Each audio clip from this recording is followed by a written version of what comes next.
दोस्तों, महर्षि वेदव्यास के द्वारा रची गई श्रीमद् भगवद गीता में कुल 18 अध्याय हैं और इसमें करीब 700 श्लोक हैं।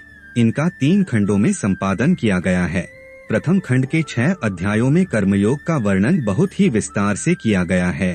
दूसरे खंड में भक्ति की महिमा और भक्ति को पोषित करने का वर्णन विस्तार से बताया गया है, जिसमें भगवान के वैभव की ओर ध्यान आकर्षित करता है।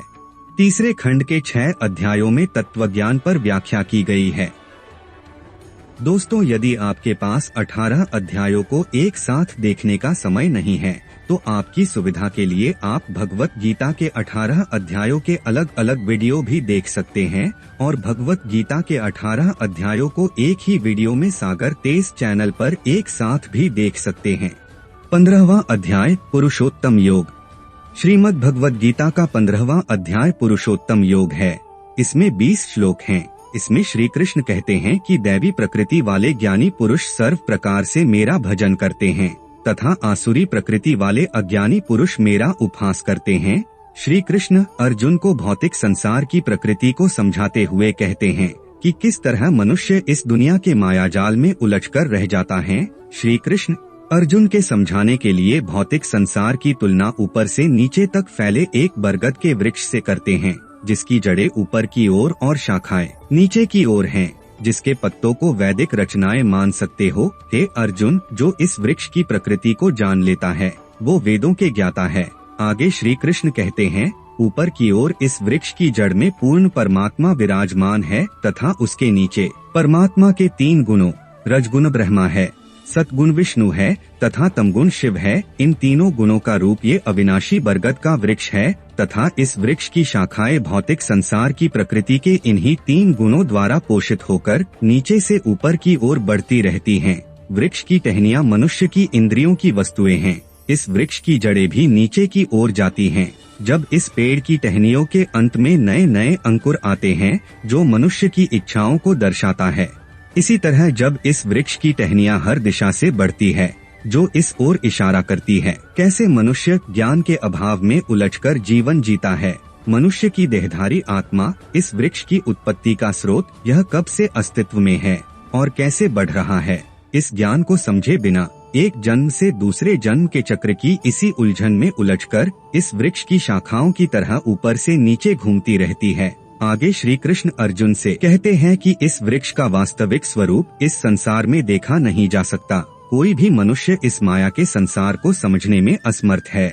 इसका आरंभ किसने किया और क्यों किया, इसकी नींव किसने और क्यों रखी, लेकिन मनुष्य दृढ़ संकल्प के साथ वैराग्य रूपी अपने हथियार से इस मजबूत जड़ वाले वृक्ष को काटकर उस परब्रह्म को ढूंढ सकता है। जो मनुष्य झूठी प्रतिष्ठा, भ्रम और झूठी संगति से मुक्त हो जाता है और जो मनुष्य भौतिक वासना से तृप्त हो चुके हैं, जो सुख और दुख के द्वंद्व से मुक्त हैं और जो मनुष्य बिना किसी भ्रम शंका के परब्रह्म के प्रति अपने आप को समर्पित कर चुके हैं, वे परब्रह्म को प्राप्त करते हैं। आगे श्री कृष्ण कहते हैं, उस अलौकिक दिव्य साम्राज्य जहाँ पर मेरा वह परम धाम है, वहाँ पर न तो सूर्य या चंद्रमा का प्रकाश होता है, न आग या बिजली से प्रकाश होता है। जो मनुष्य इस लोक तक पहुँच जाते हैं, वे फिर कभी इस भौतिक संसार में नहीं लौटते। वह मनुष्य इस भौतिक संसार में जीवन की विभिन्न मुद्राओं को जीता है और मृत्यु के बाद आत्मा इस नश्वर शरीर को छोड़कर उन्हीं अवधारणाओं के साथ एक शरीर से दूसरे शरीर में मन के उन्हीं विचारों के साथ चली जाती है। जैसे हवा सुगंध ले जाती है, इस प्रकार आत्मा एक शरीर को धारण करती है और फिर उसे छोड़कर दूसरा शरीर ग्रहण करती है। इस प्रकार जीव एक स्थूल शरीर धारण करके एक निश्चित प्रकार के कान, आँख, जीभ, नाक और स्पर्श की इंद्रिय प्राप्त करता है। पिछले जन्म की आवृत्ति के साथ इस नए शरीर के मन में डेटा जुड़ा होता है। इस प्रकार वह इंद्रिय वस्तुओं के एक विशेष समूह का आनंद लेता है। मूर्ख मनुष्य यह नहीं समझ सकते। मैं सभी जीवित प्राणियों के शरीर में पाचन की अग्नि हूँ। मैं सबके हृदय में विराजमान हूँ और मुझसे ही स्मृति, ज्ञान और विस्मृति आती है। सूर्य का तेज, चंद्रमा का तेज और अग्नि का तेज सब कुछ मुझसे ही आता है। कोई जीव अपना शरीर कैसे त्याग करता है, ना ही मनुष्य यह समझ सकते हैं कि प्रकृति के गुणों के वशीभूत होकर वह किस प्रकार अपने शरीर का आनंद लेता है।